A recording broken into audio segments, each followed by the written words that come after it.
Hello and welcome to another Learning Boost story. I'm Mr. Donald Hewitt. Now today I'm going to read you a story, a brilliant storybook. But I'm not just going to read you the story. Every so often I'm going to pause and ask you a question. And a little pause symbol will appear up at the top here. So grown-ups, when you see the pause symbol appear, pause the video and talk about the question with your child. This will really help them get into the story and understand a little bit more about what's going on. I've also chosen 6 special words from the story for your child to look out for during the story. Before you start the story, if you pause the video in a few moments and look down at our description, you'll see I've put some definitions for each of those words. You can talk through the words so that your child understands them, but you can also play a few games with them so they're getting used to what the words are like. So you could talk about what the initial sound is, so you could listen for the sound at the start of a word. So if it was crocodile, it's a k, k sound at the start. And you could also clap out the syllables. That's simply the beats in the word. So crocodile is crocodile. That's 3 syllables or 3 beats in that word. So pause the video now, look down and you'll see our definitions for these words. And at the end of the story, keep watching the video because we've got 3 great activity ideas that you could try at home with your child too. But for now, let's get reading. So this is our story today. It's called The Crocodile Who Didn't Like Water, and it's been written and illustrated by Gemma Merino. This book was published by Macmillan Children's Books as well. So we open it up and the first thing we see on our inside page is this picture. I'm going to start with a question here. What do you think is going on in this picture? Can you spot anything that is odd or different? Okay, so let's start our story. Once upon a time, there was a little crocodile, and this little crocodile didn't like water. Which crocodile doesn't like the water? How do you know they don't like the water?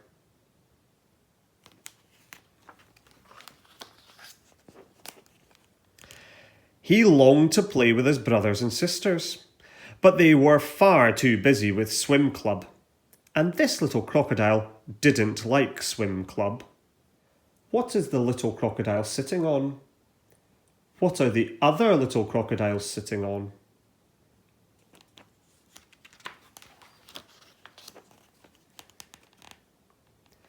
What he really liked was climbing trees, but nobody else did. It was lonely having nobody to play with, so the little crocodile made a decision. He had saved up his money from the tooth fairy, and he knew exactly what to buy with it. Where did he get his money from? What do you think he'll spend his money on?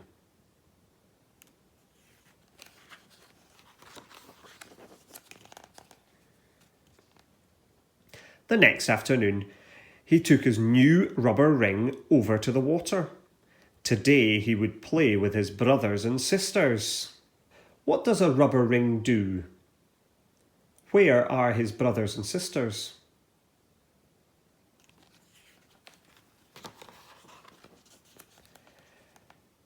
But he couldn't play ball or swim underwater. And although climbing the ladder was fun, he just didn't want to jump. Why could he not swim underwater? How do you think he felt at the top of the diving board?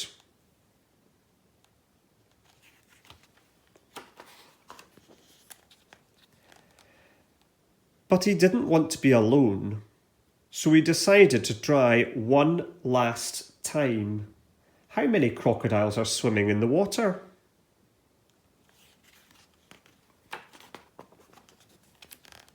One, 2, 2.5, 3. Splosh! Glug! Help! Who do you think helped the little crocodile out of the water?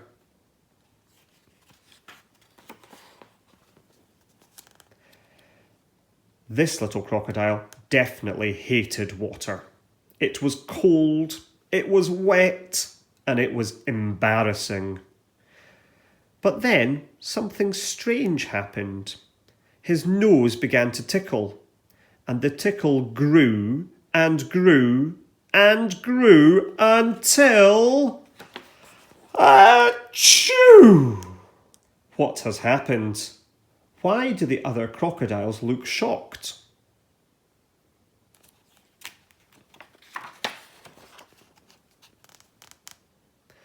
This little crocodile didn't like water because he wasn't a crocodile at all. What do you think he might be?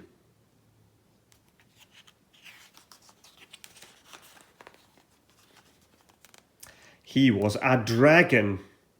And this little dragon wasn't born to swim. He was born to breathe fire. What does he have on his back now? What is this?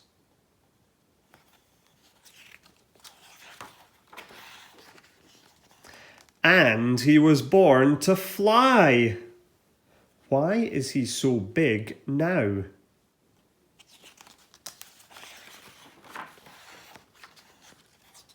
And here we go. We finish our story with another cover. And here we've got another book, The Dragon Who Didn't Like Fire. What can you spot in the picture?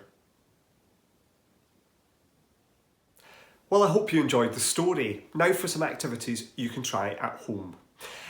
First of all, you could try retelling the story. So ask your child to tell you about the story. You could prompt them with different questions as well. But also at the end of the story on that last page, there was another book hidden inside, a little red book called The Dragon Who Didn't Like Fire. Perhaps your child could come up with an idea for what that story might be about. Our next activity is a science activity. Our crocodile didn't like water, didn't like going in the water. There was floating in a rubber ring at various points. So why not do a little experiment around floating and sinking?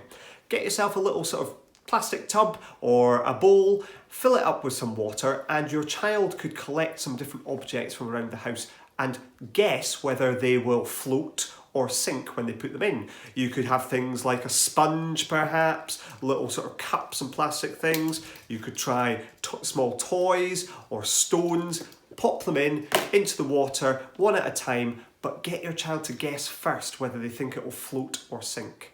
You could also do this with lots of lovely natural materials. So maybe you could go out for a scavenger hunt and pick up feathers, stones, rocks, acorns, anything like that to test to see if they float or sink too. And our last activity today, our little crocodile was a little bit worried during the story, and at this time our children are a little bit worried too about lots of things that are going on, whether it's going back to nursery at some point or going back to school or starting primary one. So it's important our children know it's okay to be worried about things and that it's good to talk about your worries. So our little suggestion is to create your very own worry monster. So get yourself a little cardboard box, can be something out of the recycling. What I've done is I've just decorated it to make it look a little bit like a monster, and I've cut out a hole for its mouth, given it some eyes, a tongue, however your child wants to decorate it. And it's a friendly worry monster. The idea is you can speak to your child and use this as an opportunity to talk about what worries are and the fact it's okay to be worried about things. Ask them if they've got any worries. You could note them down on little bits of paper and talk about them together, and then they can feed their worries to the monster, who'll gobble them up as well and take care of them for them.